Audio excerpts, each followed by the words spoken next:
marketing. So we're going to share some of the tips on how we've done that, why we're doing that, and some of the background behind the importance of making sure our information is engaging and it's going to be able to really reach families.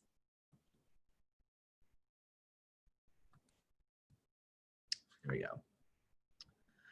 So let's simplify marketing. Now, marketing is not simply, is not something else on your plate. Marketing is the plate. And that's really important as we're talking about why we're creating these resources, why we're developing things to be engaging and look good. You know, so much of what we're going to be talking about is marketing our products and why that needs to take forefront. Marketing is not unjustifiable expense. It's really an investment. So Eliana, talk to me a little bit about what are those investments that we're making inside of marketing our materials as an organization? Right. So actually my background is in marketing, so I'm very passionate about marketing. And for obvious reasons, you know, I love diversity, and I believe that everything that we give in marketing is about diversity and it's about listening to the needs of our community. So here, when we were working with Joe on creating this slide and putting all these ideas together, we were thinking about filet mignon, right? We were thinking like you can cook like the best meal in the world, but if your plate is not strong enough, if your plate is not nice enough, then you are not able to present that amazing meal, actually, because you are not giving justice to the meal that you are creating. And that's exactly the same with marketing. You can have an amazing information, you can have amazing products, but if you don't have the foundation of marketing, then you are not gonna be able to present everything that you wanna give. And actually, you know, this is the way to explain why marketing is such a good investment, because you want to be sure that when you create a product, you are providing that product in the best way so people can really take advantage of that. Absolutely. When we look at some of the investments that we put into marketing and different strategies that we have, we're mainly looking at investments of, you know, time. We're looking at investments of some of the platforms that we're going to be talking about a little bit down the road in the presentation, PicMonkey, Canva, low cost solutions for us to be able to have really attractive materials and, again, market what we're doing. Everyone has a role to play inside a marketing plan. So what are some of those different roles that we're currently utilizing? Right. Something that we need to make very clear is that always when we do these kind of presentations, and because we work with so many organizations helping them with marketing, we hear people saying that they don't have enough money to have a marketing team. So that is important to clarify. Everyone in the organization is actually playing a role in marketing all the time. So not necessarily you need to have a person in charge of marketing or a marketing department. In the case of F&D, we do have a team of marketing that is actually people who enjoys being a part of the team, and we have discussions and we all work together. We choose the information that we are gonna be sharing with our audience, et cetera, but it is not a specific role. It is actually something that everyone plays in the organization. So once you understand what marketing means and you have that plan, everyone is gonna play an active role. You know, some of my favorite examples of this, again, we don't have a marketing department. We absolutely do not. You know, it's a group of folks that really enjoy being a part of this team. So some of my favorite examples of this is, you know, when we're doing in-person presentations, or we're doing Facebook Live, or we're doing webinars, traditional webinar format, really teaching our staff how to talk about our materials, teaching members of our team who are delivering presentations, make sure that you're promoting our Facebook page, Twitter, Instagram accounts, because we're pushing out materials through those platforms. This background right here that we created a set of 10 different backgrounds. It took us only a couple minutes to do and brand it. And we get comments on it constantly from professionals across the field that we're working with. So those simple things to be able to, again, reinforce with inside of our staff members about how to talk about what we have to offer is incredibly important when we look at who's playing a role inside of our marketing. It is so interesting, the next one that says marketing shapes the image of your organization. It is so real. As Joe was just saying, many times we get so many emails and invitations and people wanting us, to know about the new technologies, etc. And actually, when we meet with these people, they feel that we have a big marketing department. That's their impression because of the things that we are creating all the time. Because when you go to our social media platforms, you can see products that they are very competitive. We are creating, we have developed that voice. So that's the impression for people, that we have a really big department, that we are a really big organization. And of course, we are an amazing organization, but what we do is that we really work, focus on that plan and on involving everyone in the team. Absolutely. And there's unlimited benefits to effective marketing, but it's the word effective. Again, we want to make sure we're going to be talking about knowing our audiences, but then we also need to make sure that we have a plan and we stick to it. All of us have limited dollars, we have limited budget, limited staff, limited this, that, and the other thing. So making sure that the plan we have, we absolutely stick to that to be able to make what we're trying to do effective, and then keep going with it. Exactly. And something very important is that we always remind everyone we do this for families. So all our marketing is focused on serving families. We want families to feel every time when they go to our pages, when they download a new product, a new flyer, etc. We want them to feel, important. So we have to give them the best. And that's actually what we believe behind our marketing plan. So defining our audiences and understanding their needs. This one's really important. As parent centers, our audiences are comprised of several different groups: parents, students, professionals working in special education. But I also know that on this call, as part of parent centers, we're also part of organizations that have F2Fs, or medical health or mental health, or other areas in which we are providing support to different communities. And that's a really, really big part of marketing. But then material development and resource development is truly understanding, who is this resource going to? Are they a part of our community? I was just hosting a conversation or a presentation in the last time slot on the LGBTQ community and how to do authentic outreach.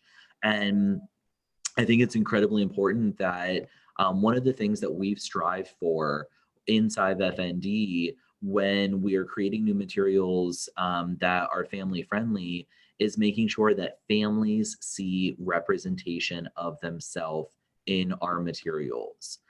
Families, the way we're doing family outreach is not the way it looked when parent centers were first started, or back in the 90s when Publisher first came out and we had the first little bits of being able to do our own marketing efforts. So making sure that families and individuals are seeing themselves in our material is really important when we're looking at who is our audience members. Exactly. When talking about target audience, we have to be sure that we understand that it's okay to have a small niche. So we are not looking, to have 100,000 of millions followers. If we are talking about social media, that is not our target audience. We have to focus on the people that we are serving, and we have to be very focused on providing the resources and the information that they are going to bring them to us.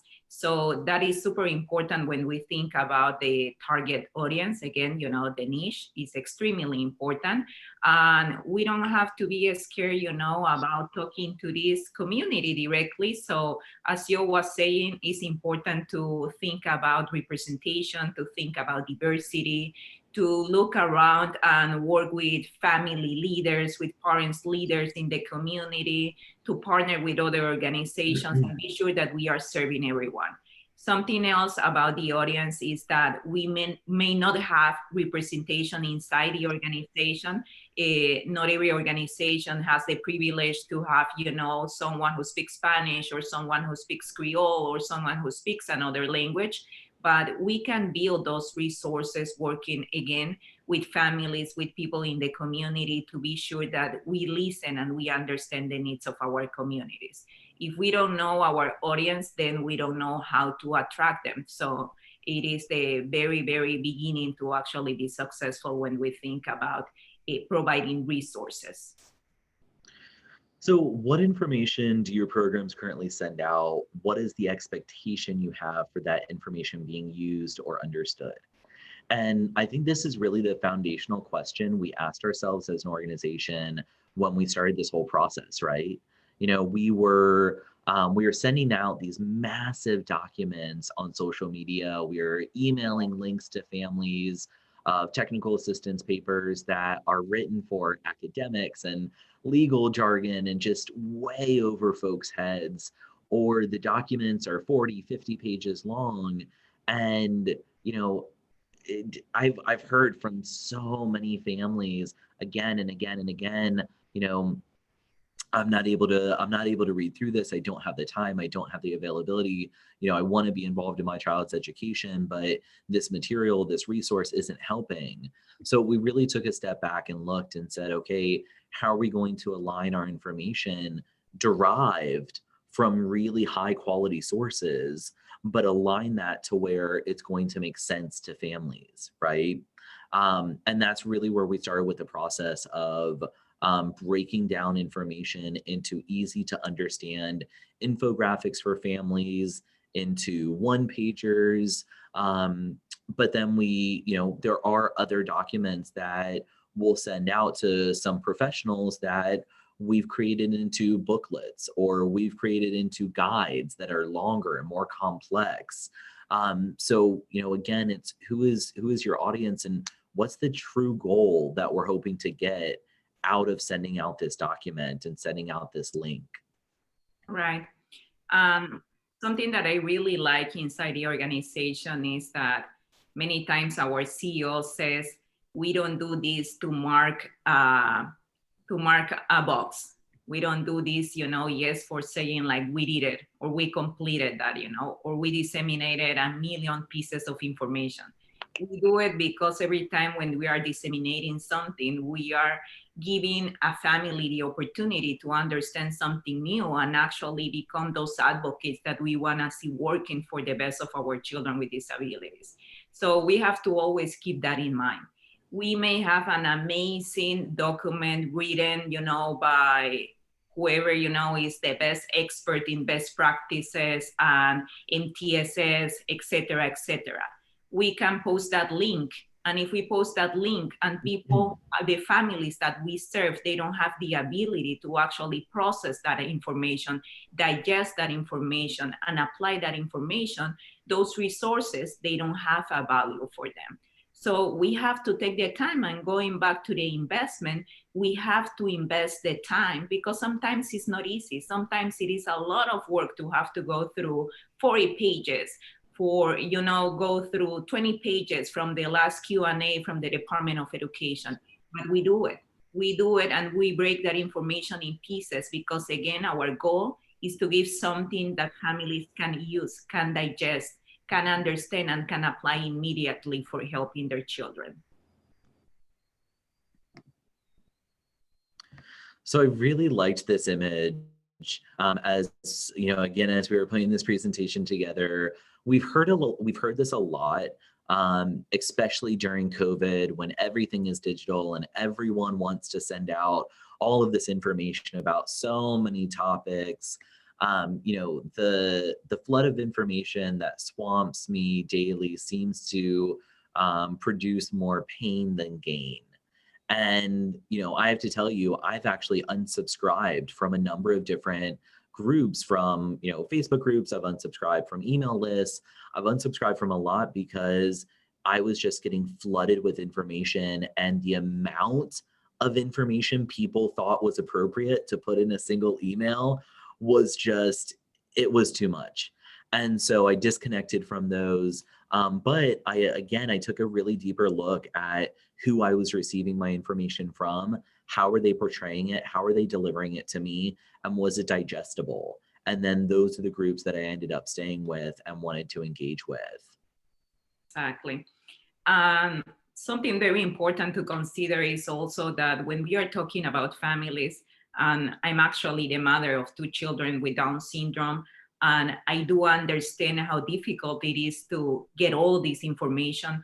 Right now, sometimes I get a call from the school, I get a text from the school, I get an email, they call me again, and they keep calling me to give me exactly the same information. I'm working from home, I'm helping my children with virtual education in these times, you know, where accommodations are so hard to get and when modifications are such a struggle. And on top of that, you know, instead of helping me, sometimes I feel like I'm floated with information and I don't know what to do first. And I don't know what is important. So it is really important to put ourselves, you know, in the position of families at this point and understand that more information doesn't mean better information. By sending them more, it doesn't mean that we are giving them a favor. Probably, you know, they are going to feel overwhelmed. So something that really helps is to make that difference, that is small difference. So if you want to send like a resource to a family, take the time to summarize the resource so you can put like 3 or 4 lines at the beginning of the link so they can go through that information and actually make the decision and see if they want to click on the link and what they are going to get from the link. But if you are just, you know, like sending links or posting links on social media and they don't have any information, you are not helping. So that's extremely important. It's important to focus on quality over quantity when we are thinking about information, because again, at this exact moment, what we get the most is information all the time through all the sources, you know. So it is important to invest that time to give families what they need.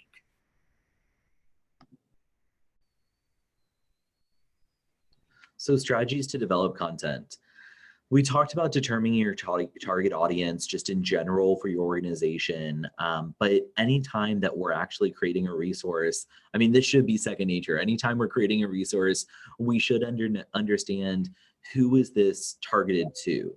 And sometimes as, you know, a parent center or a disability focused organization, we tend to think, okay, this needs to be applicable to all persons with disabilities. But in reality, there's definitely certain, there are niche, like Eliana was saying, niche resources that we can be creating. So creating materials around working with those Q&As, creating materials around foster, adoptive, and kinship, creating materials assisting folks with that are experiencing homelessness, all of these different areas. What is the intent and the focus behind the individual specific resource? Who are you targeting? Where are they living? What area are you targeting? Is it a geographic specific, you know, tri-county resource that you're putting together? I can tell you the Florida Panhandle compared to South Florida is night and day. They are completely different. So if I'm putting together a resource specifically for a tri-county area in the Panhandle, the language is going to be different. The imagery is going to be different. How much information I give, like all of those things are just going to look very, very different, as opposed to if I was creating something in Miami-Dade. And then even Miami-Dade is going to look very different than the Florida Keys. So it's definitely knowing your audience is a huge portion when we're starting to actually develop the content. Right, and that is so, so important. Something that we were discussing with Joe too is like, right now, obviously not, but we do a lot of outreach in person, and we do have a lot of diversity in all the products that we create, in all the information that we create, and you can see this happening. You can see people coming to the table and choosing something that has a picture that they can represent with. I mean, that is not science. You're always gonna go and look for something that you feel related to, and that is marketing. So when you create a new product, when you are creating a new guidebook, be sure that you include everyone and you can have that representation of your community so people feel attracted to the information. Obviously, you know, it's extremely important also to invest in having the materials in several languages. Sometimes we feel that we don't have enough, but we have to make our best effort because, again, we are serving the community and the goal is to provide the tools in the best way so families can engage with the information, they can learn, and they can become advocates in the community. And you was talking about this, but we know that when we talk about the target audience, we are talking about parents of children with disabilities, youth with disabilities, and professionals. But inside that target audience, there are so many small, you know, like audiences that we have to think about, because people, depending on their education, people depending on their individual circumstances, they are gonna need different kinds of information. And we all deserve the same quality of information, but we all also, you know, need to have the accommodations that are gonna allow us to process that information and, again, use that information. So that's important to always keep in mind. Now, Eliana, talk to me about identifying source content when we're looking at breaking down some of these larger resources that are out there. Right. Something very interesting about what we do in FND is that we have worked all together to identify these source contents that we know that we can use all the time and we can take advantage of that. So something that we use all the time is the Parent Center Hub. For example, if we want to create something about right now we were working on creating a new presentation on virtual meetings. We know that if we go here, we are gonna find information that is reliable, that is accurate, and we know that we can work with them in collaboration with them, and we are gonna be also helping them promote their content. So it's important to identify those sources and use that information, because we don't need to reinvent the wheel again, you know, we don't need to write again another guide to transition if we know that we have a very good one from the Project 10 project that we have in Florida that is all about transition. They created one already. So how do we work in collaboration with these projects, and how do we create that information so sometimes we can help them, you know, put some colors, some graphics, break the information in smaller pieces, and we all take advantage of that. Absolutely. And, you know, one of the things that we make sure we're always doing, you know, for information we're allowed to use, you know, we don't take liberties on it. So we make sure we pull out the chunks of content, and we're going to be looking at that a little bit later, and then bring the direct link from that resource, whether it's from the Department of Ed or it's from Parent Center Hub or another project that we're collaborating with. And also because, sorry, I was gonna say also, you know, it's important to include that information because, again, what we are doing is that we are creating information. So when you include the link, you give people the opportunity to click on the link and go to the original source that is giving them credit, and also demonstrating that the information that you are using is coming from a reliable source. So when we're talking about combining your organizational goals with your marketing goals, you know, those absolutely, as we're developing content across the board, whether that's presentations, it's flyers, it's one-pagers, it's infographics, booklets, whatever it is, those need to align with our organizational goals and then our marketing strategies. So making sure that the information we're putting together has a single voice. It's flowing with the type of imagery we're using, with the type of language we're using, and then that it's giving dignity to persons with disabilities across our materials, and we're giving dignity to those persons that were, you know, the diversity that we're having throughout the materials, but then making sure, again, how is that aligning to what we said in this team that we want to do? We want to have more social media outreach. We want to have more of a presence in the community with our materials being branded. We want to have more of X, Y, and Z. Well, how are we doing those things as we're developing content as well? Exactly. And everything goes side by side. And right now we are in this exciting, very exciting process of creating new materials for the new grant cycle. So we are really working, on aligning our deliverables with all the products and the presentations that we are creating. And to me personally, this is a dream job because, again, I'm a parent, I'm a marketing professional. And when we are working in this is really, about thinking, is this something that I would read if I was in that position?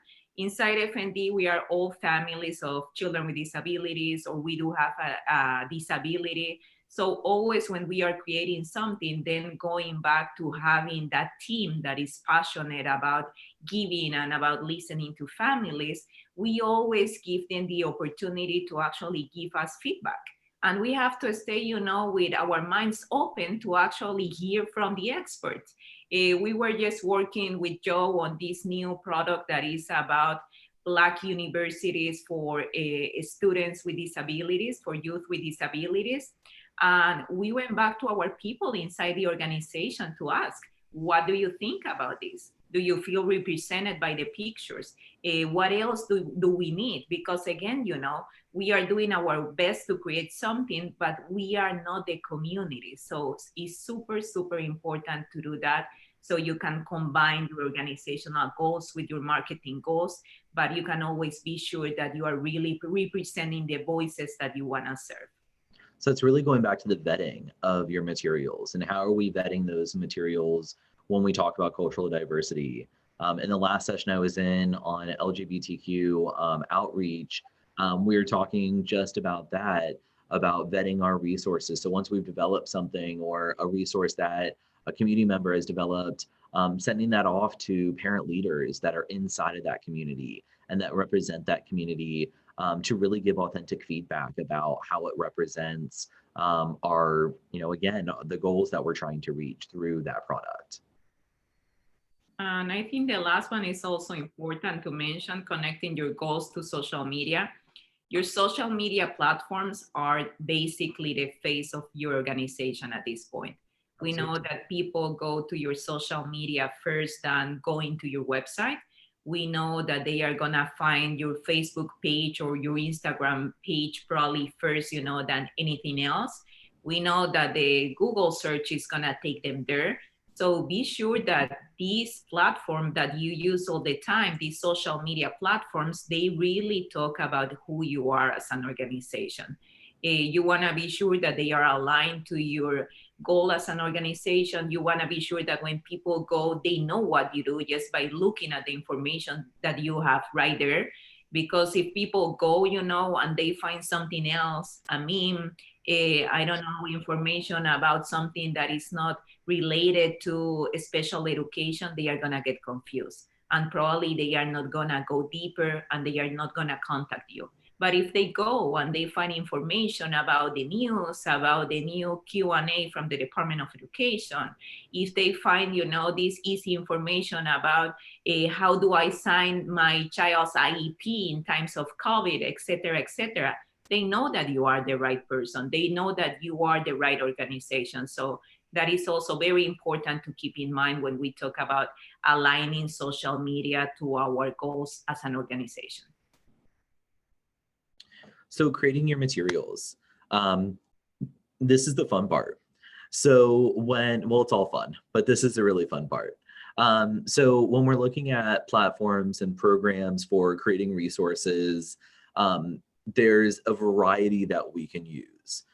You can get as technical as Photoshop and Illustrator and InDesign in really, really technical components of it. Or you can use programs like PicMonkey or Canva that allow you to do more drag and drop style on a web-based platform. And I really enjoy web-based platforms. We use a lot of them at FND. And the reason we use web-based platforms is that if, say my computer dies, say I forget my computer at the office, I'm at home, I can just go to that website and log in and have access to everything and keep going, which I really enjoy. One of our staff members in South Florida right now, just her computer went down yesterday and she was able to pick right back up using her home PC and log into all the platforms that she was using. So that's a really big advantage as opposed to using a dedicated program or application on your desktop. Exactly. And that is also important because it's inclusive. So everyone can participate, everyone can log in. You can send the new products that you are creating on an email and people can access that immediately. If you are not working, like in my case, if I'm on vacation, you can log in my PicMonkey and actually edit, change information, update, etc., etc. It's extremely easy, you know. We want to be sure also when we think about marketing inside a non-for-profit, inside one of our projects, we don't have, you know, enough money to have, again, like 10 people working on something. So if I go on vacation, I want to be sure that I'm not the only one who knows where the information is, or I'm taking the information in my computer, you know, and no one else is going to have access to that. We want to be sure that everyone has a basic understanding on how to use these programs, and they can also contribute, you know, and be a part of everything else. So that is very, very important. There are the extremes also, that we have people that they want to always use like super complicated programs and softwares because that's what they learned when they went to school, if they have a marketing background, but it doesn't make sense. Again, going back to using Canva or PicMonkey or all these like super easy software based web-based softwares, they are also very affordable, they are very easy to use, and they are going to give you a very good product. Going to the other side, we cannot stay forever using Microsoft Word to create a flyer. We cannot stick to, to PowerPoint forever for creating graphics, because you're going to see the difference. And again, we have to go to the next step. There are no excuses really, because if we think about PicMonkey, it's like $10 a month. If we think about Canva, it's like $5 a month or something like that.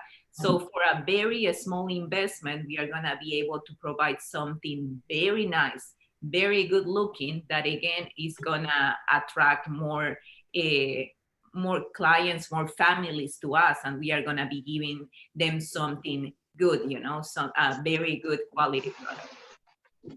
Now, when we're looking at design, you know, we're talking about using all these web-based programs or dedicated programs, and the importance of the quality of your materials. Very honestly, the design of your materials is just as important as the content. Why? Because people are only going to take seconds, you know, just seconds to determine, do I want to keep going? Do I want to keep looking at this? Is this something that's for me? Do I fit into this group? How is this going to help me? And so much of that is going to be done through graphic representation. So again, the really big way, and I'm going to share a couple of examples, the really big way that we've been able to break down some of this information has been through a lot of our graphic series. So let me pick, these are some of the graphic series that we have on our website. Let me pick a couple. So we give an explanation. We have we've got the link to where the information and content came from. But then again, you can see just really high quality images, different representation across different gender norms. We have father representation. We have single family households. We have different racial groups. We want to make sure that we have persons who are LGBTQ. We want to make sure that people see themselves in our materials, and then the materials are gripping. They're going to be caught. They're going to catch your eye. You're going to say, wow, that's amazing. This is for me. I love the way this looks, right? Go through, we can look at another one when we look at mental health awareness. I think this is a really good one. When we were talking earlier about dignity, mental health is such a topic that it would be so easy for us to put images that are disparaging about people with mental health issues just because that's going to, it's going to get likes, it's going to get shared, it's going to be easy to spread around. But everything we're doing is providing dignity to persons who we're talking about with different scenarios and situations. I will say, when we talk about the different platforms for creating resources, we do use a stock photo program. It's called Big Stock Photos. And that's an investment that we made as an organization. Again, we talk about the investment in marketing. That investment has been by far amazing for us as an organization. However, we definitely understand not all organizations are able to do that.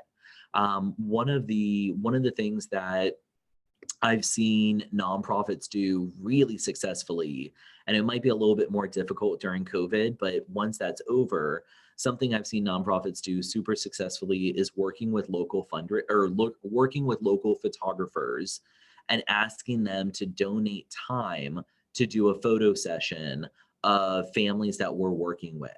And Eliana and I were actually talking about this yesterday, of wanting to take photos of families that we're actually working with in the community to break up some of the stock photos that we're utilizing. But making sure that we're not using pixelated images, we're not taking images off of Google image search and things like that, but finding some high quality representation to be able to put into our materials. And then Eliana, do you want to talk about the technical formatting for accessibility of materials? Sure. So something that we want to be sure is that the colors that we are use are dark colors so everyone can see them.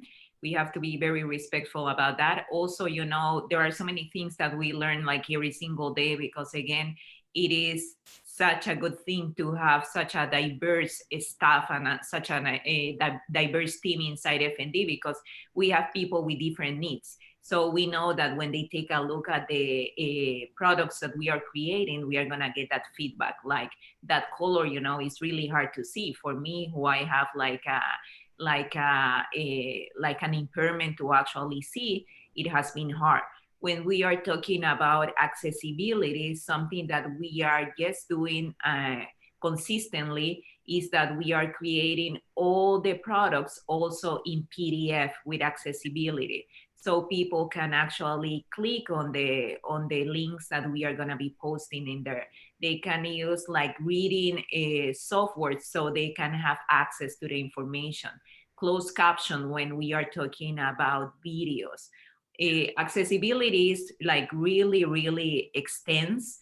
So when we are creating products, we want to be sure also that the size of the fonts, they are large enough so people can see it. Some of the stuff that we create, we know that it's gonna have much more information and it's gonna be smaller. But again, providing the option to have that on a PDF, accessible PDF, is a good option for people that cannot see it because of the size of the font, but they are gonna be able to use something else, some accessibility source to actually read the information and access to the information. So we probably will need like a separate presentation to talk, yes, about accessibility, but I will say, that is the most basic things that we are focused on right now. So let's go on to the next slide. So how to display and disseminate information. Now, I showed you some of these different resources that we have around, the various series that we've put together. All of these individual images and individual graphics are put into social media. We don't print the individual graphics. Those live on our website and they go into social media. I'm gonna stop sharing for just a second. I'm gonna go into my Google Drive where I'll show you the one-pagers, we call them one-pagers, that we have for our staff to physically print out and then email over to folks.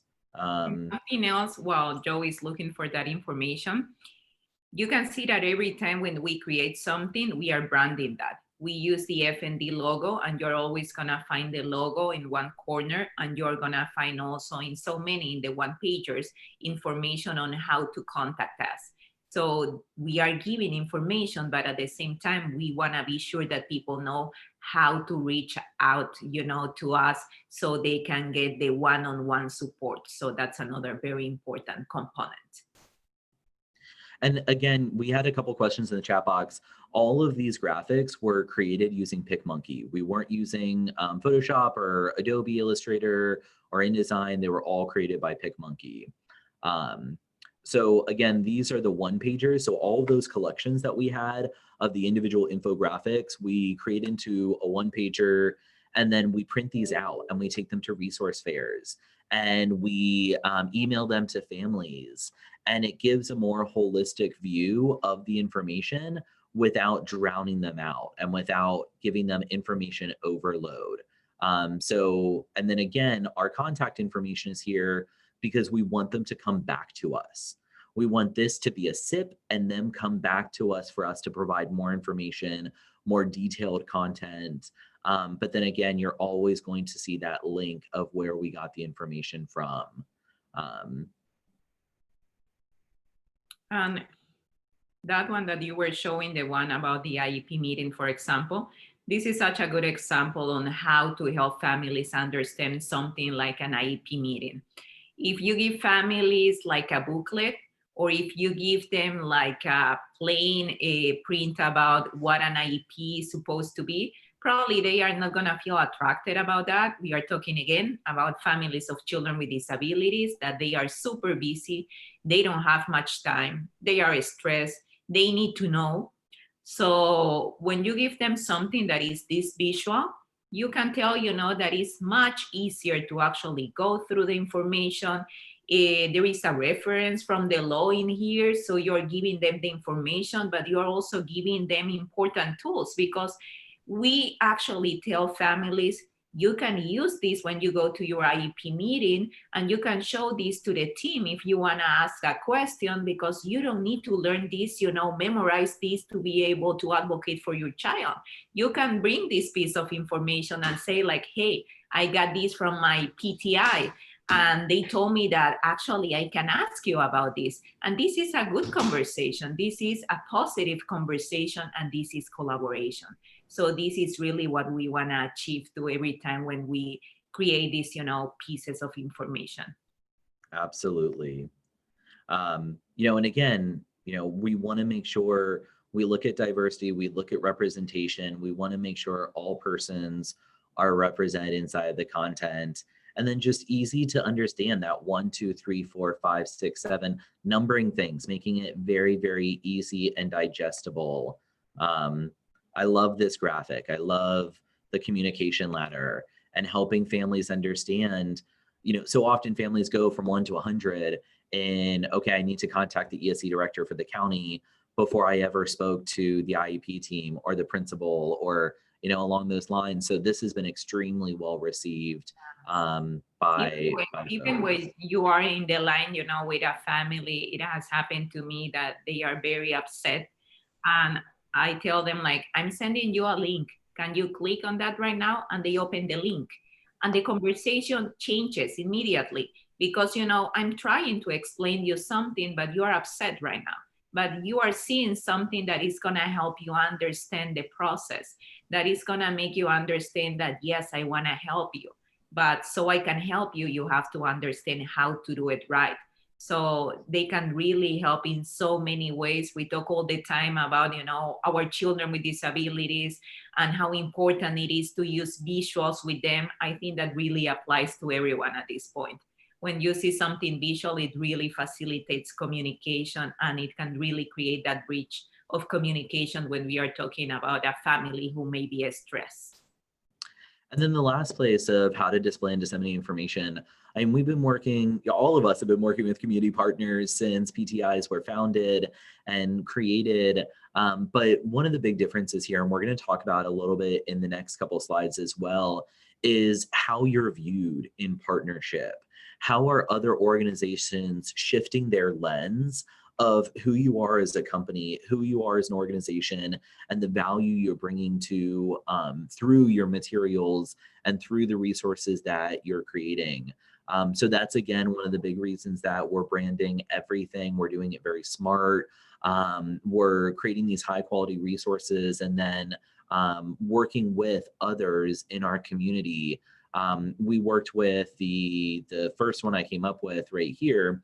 This is actually the statewide discretionary project on mental health. And we worked with them on managing wellness during a crisis. And then they actually paid to print this and disseminate this all across the state to all of their different regions. And we were able to step back a little bit and just have them disseminate information as well as we're doing it through our staff. So it's a lot of different ways to do that, but these are just a couple of the ways to get that information out there. And now that you are saying that, I mean, give them something so they can work with you, right? So when you give them something that has a value, something that looks good, something that they would like to do, but sometimes they don't have the funding to actually creating these resources, you're working with them and they are helping you market your organization, and at the same time they are fulfilling a need in the community. Absolutely.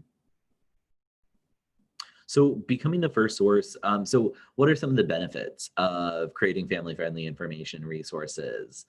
Becoming the first source of information for families by fulfilling their needs. You know, again, this has not been an easy thing. This has not been, poof, we have all these collections. We have all these different resources. It's a commitment. It is absolutely a commitment to the goals that we set, right? And so we stuck with it. And now we have these amazing, we have over 30 different collections on all different types of areas. We have all of these one pagers that our staff use, but it's definitely a commitment. So once you're growing that audience, once you're demonstrating to districts, to community partners, to families that you are that trusted source. And again, that's another big reason we add, those links really just right there, right up there, so people can see where do we get this content from. We want them to know this came from the Florida Department of Education. This came from the U.S. Department of Education. This came from an OSEP Technical Assistance Center. It is highly vetted information for folks to be able to use. So we instantly gain that level of respect of, okay, this information is good. Now, let's see the quality of it. Let me see how I can understand it and the way you're breaking it down for me. So, that's a huge asset and benefit. And staff, talking about staff and talking about the team and about the organization, people get really proud about the products. They really walk into meetings feeling like I have an amazing thing that I want to present to you. We just created a new collection, so I want to show you so you can share with families. So this is something so good to see also how many good ideas has come from the team when they created their catalogs, that they actually print them, and bring them in a booklet to the ESC meetings, etc., because they want to show what we have to give. So it's also such a good tool for the team to again, keep marketing the organization from that place of being proud, and being always like sure that everything that they are sharing with the leaders in the community is reliable information that they are going to be able to use. And that really goes directly into strengthening connections with professionals. By staff being proud and excited about the resources. I talked at the very beginning about marketing with educating your staff on how to talk about your materials, how to talk about your resources, how to demonstrate your social media reach. All of those things play a deep role in how we're able to strengthen connections between professionals by providing updated and consistent information. We don't have to, and the nice thing about using PicMonkey, Canva, those web-based platforms to actually create the content is it can be updated pretty easily.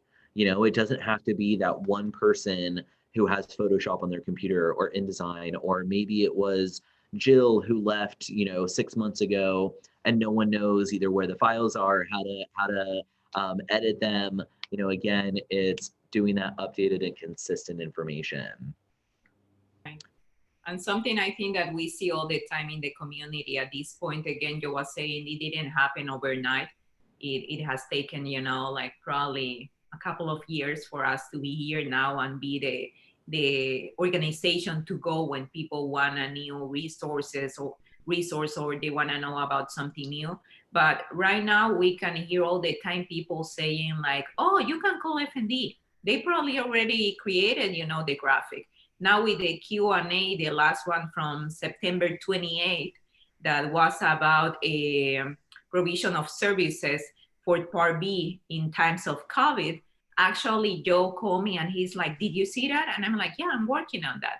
So the next day I got a call from the school system saying like, did you create it already? The graphics, can you share them? You have them ready because we have a meeting coming and we want to use them. So you get there because people learn that you are doing this all the time. And again, you are doing this because you are serving the community, because you want to also help families get educated so they know the value of information.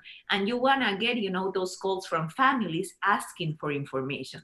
I love when families call and they say like, have you seen that? Do you have that available? Can I actually take a look at what you have created? Because when I see it, I can use it. And that's what I want. And that's exactly what we want to give them all the time. Absolutely. And then positioning your organization to be a leader in the community. We've talked a lot about this already, but it's extremely important that we can be seen as leaders. We can have a leadership role in different tiers to be able to continue providing those resources. Now, partnering. So becoming the go-to organization that everyone wants to work with.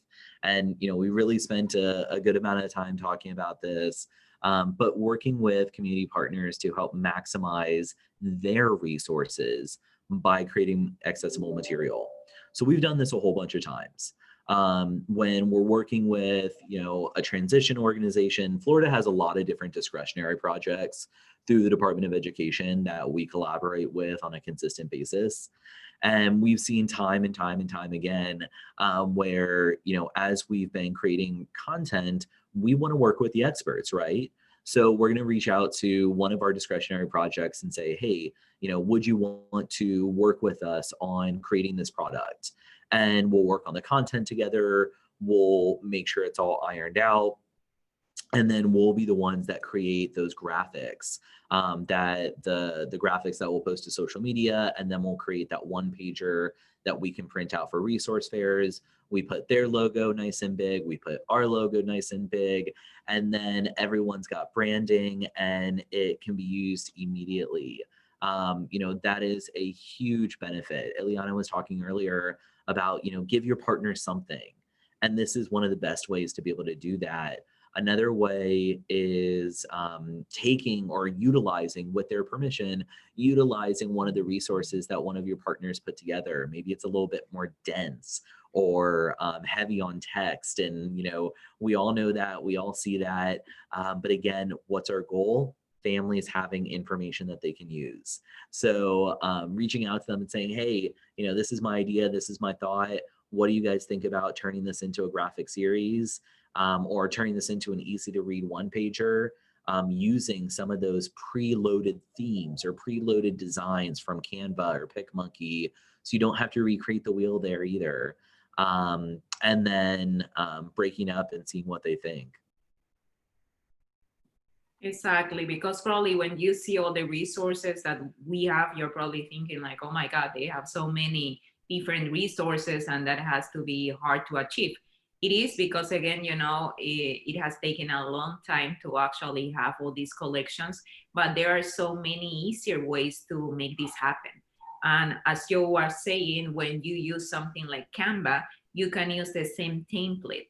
You don't need to change the graphics behind, or the template. You can use exactly the same one and just include your logo, include your contact information, and it's gonna be just changing the text. and probably, you know, doing some changes with the images and stuff like that. So there are easy ways to actually achieve the same goal, that is going to be creating something unique, something that people can use, but probably, you know, you don't need to invest that much time of resources if you don't have them available. And then one of my favorite things, and I talk about this all the time, is working in partnership with the goal of having uniformed or information. So the language I usually use is aligning our language. And I think that's super important. You know, as the state PTI here in Florida, we see all the time, pretty consistently, families coming to us saying, hey, you know, I don't understand this. I'm having a problem with my school about that. The district isn't listening to this, and so on and so forth. And I would say, you know, a good portion of the time, families and schools are saying similar things, but they're using different language to say that. So when we're working with partners, we want to make sure that we're aligning our language so that what district staff is hearing is the same thing that families are hearing, or it's broken down into a way where they're all saying the same thing. That's incredibly important. Exactly. And something else is breaking the barriers, right, for families, because something that happens also at the professional level is that we learn how to communicate with acronyms. We, you know, get used to sounding like super smart, and we can talk about, again, MTSS, interventions, and this, and best practices, etc., etc. And when we are a part of this, we want to break those barriers for families. We want to remind professionals all the time how important it is to use language that families can understand. We want to ensure accessibility for families. Every time that we are creating something and we are actually spelling out, you know, that acronym, so families understand that when we talk about BPs, we are talking about best practices. So families understand that every time when we talk about certain intervention, you know, is something that they can understand and they can be a part of that discussion. So that's another very important part of creating these resources, making them accessible to families, and again, you know, unifying the community so everyone can speak the same language and we can all talk collaboration. Now, the last point that I want to go over is the offering your organization as an outlet to get information out quickly. You know, we know that bureaucracy is here. We know that bureaucracy is very difficult to work with sometimes. And, you know, the Department of Ed, the Department of Health, they may have information that they need to get out, but it's not able to get through their channels, or it may take 6 months, a year, 2 years to get vetted. You know, I worked with the Department of Ed one time on a presentation that took almost 3.5 years to get vetted. And it was, you know, by the time the presentation was vetted, the information wasn't relevant. And we had to start all over. But at that point, I said, thank you. So we, making sure that, you know, we can offer ourselves as, hey, I can produce that material. I can produce that resource. I'm going to go into one of these web-based platforms, use one of the templates I already have, put the information together in a high quality view, and then, you know, send it out to families so that they can get the information in a timely manner.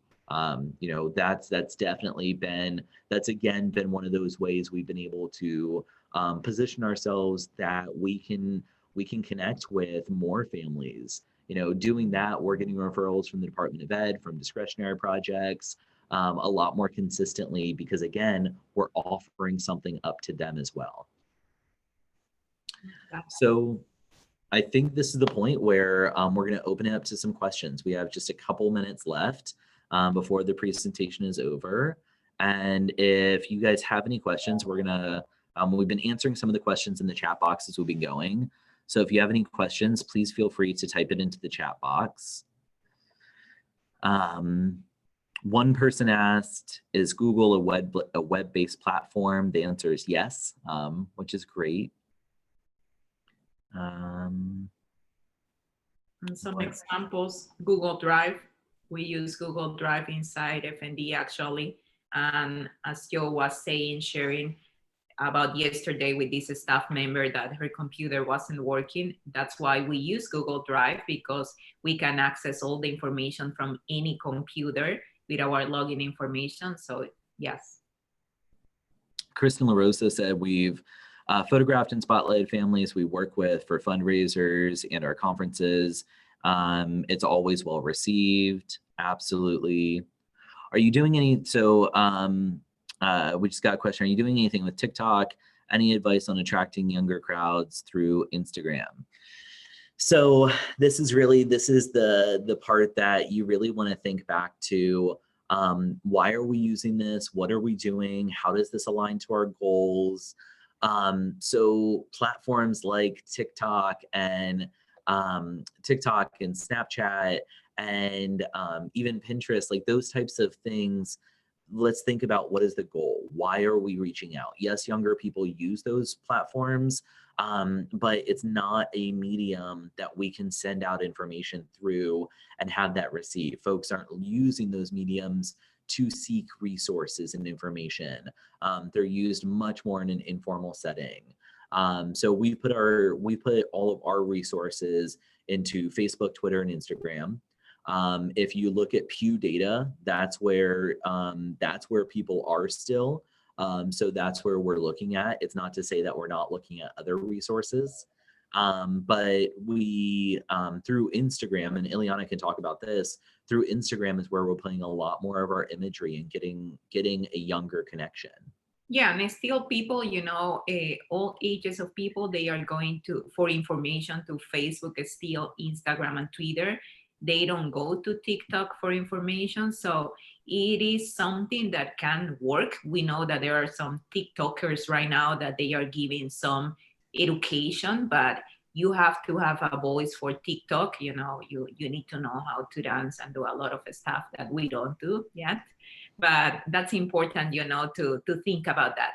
Not because there is something new, it means that you are gonna jump and try to do it just because you wanna gain more followers. Again, you have to think about where the people are going when they are looking for information.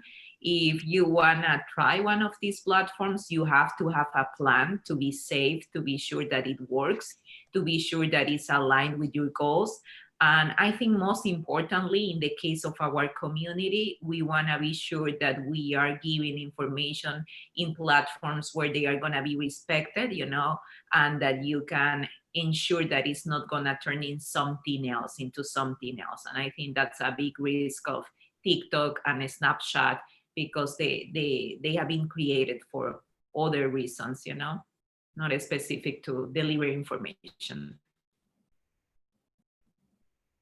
So we're going to hang out I think we've answered the rest of the questions in the chat. We're going to hang out for just another moment to see if there are any more questions that come in, and then we'll sign off. But thank you everyone for being such a great audience today and for listening to our presentation. We really appreciate it.